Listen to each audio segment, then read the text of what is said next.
How's it going, guys? Fully aware of that little mini gap I had there. I had some stuff going on in the background, slash some minor slash major slash concerns of mine that I had to address.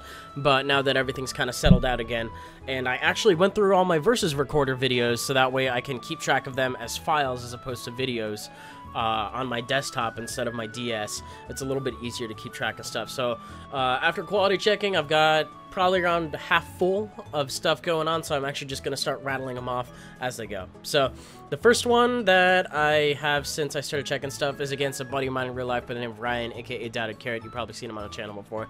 I had a UU team that I put together. It looked really cool on paper, and then I tried it. It was actually really cool on the battlefield as well.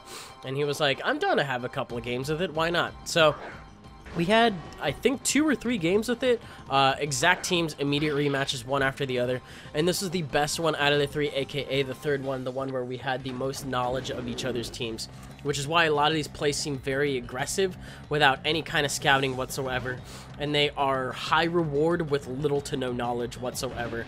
Like, if you're looking at this video and you're like, why would he taunt right away, and then go out into Embor, it's because he knew I was a sub-nasty plot Houndoom, just from the get-go, right after Battle 2, because, you know, things happen in Battle 2 with Sub-Nasty Plot Mega Houndoom. So, turns out Embor is the perfect check slash counter to it. I'm going to go out into Nidoqueen to actually take the superpower. The thought crossed my mind that he could have gone for an Earthquake there as well, but it is only the 3rd turn of the game at that point. I didn't think he was going to want to go for it. I thought he was just going to try to go for safe plays, etc., etc. So he ends up switching out into his Claydol right here. And I know this Claydol because I gave him the stupid idea for this set. And this is a Trick Choice Banded Claydol, which is designed to cripple walls. And you know what? I saw the name because that's what we named it when we were, you know, messing around on Showdown. That's what we did one night.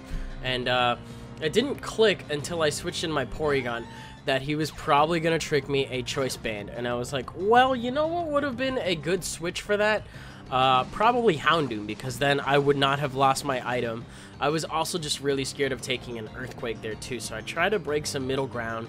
And now my Porygon is actually Choice Banded, which is very unfortunate for it. I don't need to be Choice Banded at all as a Porygon too. Kind of sucks, but I'm going to go for an Ice Beam right now, see how much it does. It looks like a pretty shaky 3-hit KO, unfortunately, but, you know, now that he knows I'm locked into Ice Beam and not Tri Attack, slash a move that's actually going to do a lot of damage, he's actually going to go out and do his Malamar, but I don't want to coax him into going into something to take advantage of that, which is why I'm going to go immediately out into Nidoqueen. But the double here actually does not benefit me. It actually benefits him a lot more because he does happen to have Psychic Stab, which would be able to do a pretty good amount of damage to me. He predicts a switch on that one, which, although I'm really glad for, he does get a crit, and I do miss my Dragon Tail. The 2 worst things that can happen in one turn, unless he were to get a crit Psycho Cut, and then I live it, and then he misses Dragon Tail. Thankfully, that is not the case. I'm actually able to live it and just go for another Dragon Tail just to get him out of there before he starts superpower boosting and whatnot. I don't want a Malamar on the field doing that while it still has a lot of HP. So, Nidoqueen, my physical wall, is not doing too well in terms of Wally shenanigans, but I'm going to try to get up the Stealth Rocks, as the Dawn fan is probably going to be coaxed to spin them out at some point in time. If he wants to take me out with a combination Earthquake and Ice Shard, he is more than welcome to. I don't value the rocks that much in this game because he doesn't have too much that's like 25 he doesn't have anything weak to it. I think it's literally just for chip. But get to go out into Porygon right now. I'm going to go for Tri Attack instead of Ice Beam, so that way I have reliable stab against Malamar if it does want to switch into. And he ends up putting the Stealth Rocks on the field. So if one of us has a Defogger, it's a good time to do it. I don't remember exactly if I had a Defogger or a Spinner. I figure I'm just going to suck it up and just, you know, deal with the rocks from there. Sorry, I got a little bit of allergies going on. But he's going to go for an Earthquake. Without the Eviolite, that actually hurts a lot. And it would probably still hurt the same amount anyway because I'm a special defensive Porygon too, as opposed to a physically defensive one. My other physically defensive poke on this team is actually a Doublade, which is a poke I've been wanting to use for a very long time. And we're actually going to get some immediate use out of it right after this turn after I go for a Tri Attack. I do get a 10%. Unfortunately, I get the Paralysis, which if he is Trick Room, Reuniclus, that actually kind of shoots me in my own foot. I would have preferred the freeze. The burn is kind of whatever. He's Magic Guard anyway, so, you know, that doesn't matter to Reuniclus. Paralysis helps it. Freeze would be the only thing I would be getting out of this. So I go into this aggressively because I know he is Calm Mind, Recover, Psychic, and Focus Blast, and he does not have Shadow Ball. So I'm free to set up, basically, and go to town, do whatever I want. He's not going to go for Focus Blast. If he has Psychic, it'll do an amount, but it'll do even less if he has Psyshock. I'm not scared, especially because he does have the chance to get paralyzed, which unfortunately for him does happen on this turn. I could have shrugged off any one of his hits realistically.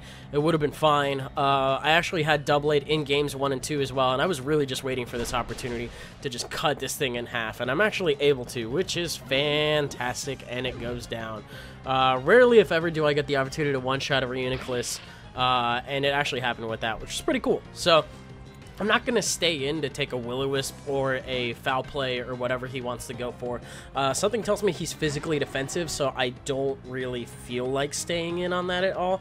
And I actually am going to take 25% from the Stealth Rocks as I go into, you know, Houndoom here.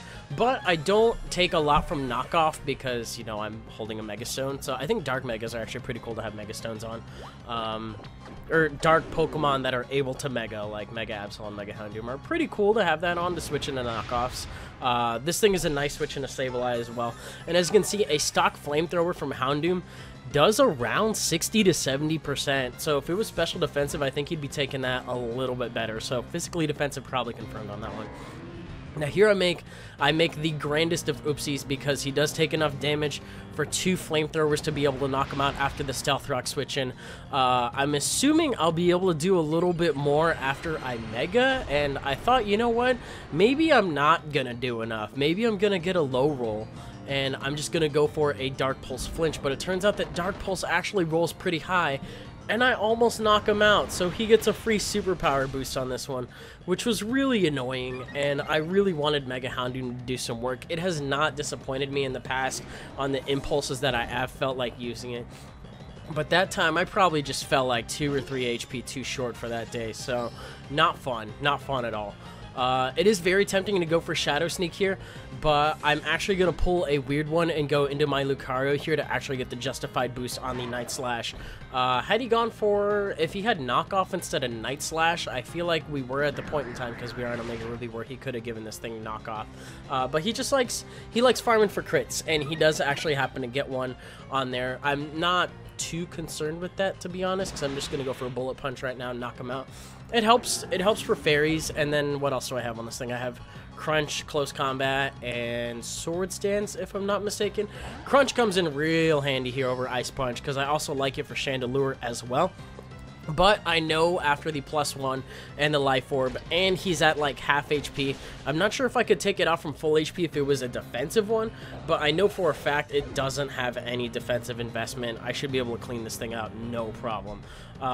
Decided to go out into his Emboar, and I'm like, alright, we'll knock this thing out with a Close Combat. I didn't scout for items, guys. I assumed he was Assault Vest, because he just switched out after 1 superpower, and I haven't seen this thing since. He's Scarfed, so my momentum with Lucario is unfortunately going to end up being shot, but I got one more setup sweeper in the back, and I feel like if he went for Earthquake here, if he had it instead, or if he had Heavy Slam, that probably would have worked out pretty well. Maybe not Heavy Slam, because this thing's pretty heavy too. But Earthquake I don't think would have worked out too bad, because I'm actually going to end up going for a Dragon Dance on this turn. And I think that is potentially going to be the game. I don't care about Ice Shard from this thing.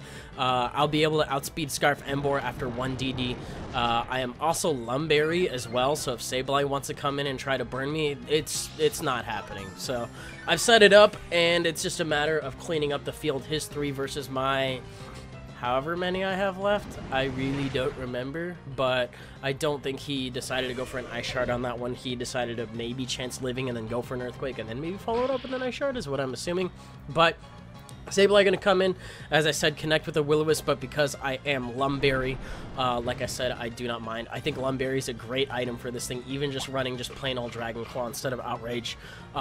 It's a great typing, and then if you like pop it in on an OU team for whatever reason, if you really want to, it's a fantastic switch in on Choice Banded Talonflame, and you can wreak a little bit of havoc now thanks to the the rock head with the head smash. It's pretty cool. Sometimes unreliable, but hey, what rock moves aren't? So, you know what, if you just want to try that, you can.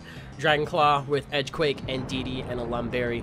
Go, word to your mother. This thing's great. So, able to knock this thing out with an Earthquake, and I think that actually wraps up the game for us. So, that was fun, Ryan. I actually did have a lot of fun with that game. What did I have left? What did I have left? Maybe that. Maybe just that. And Doublade. And maybe Porygon. I don't remember if I lost Porygon. But if you guys enjoyed it, you can leave a like rating, comment, subscribe, do your thing. You guys know how that works. And we'll hopefully have TCGO for you either tomorrow or Saturday. I think tomorrow morning is actually going to be a point in time where I don't have anything to do except for record. Finally. Kind of like this morning too. But I got work today, unfortunately. So here's this video. I'll see you guys on the next one. Bye.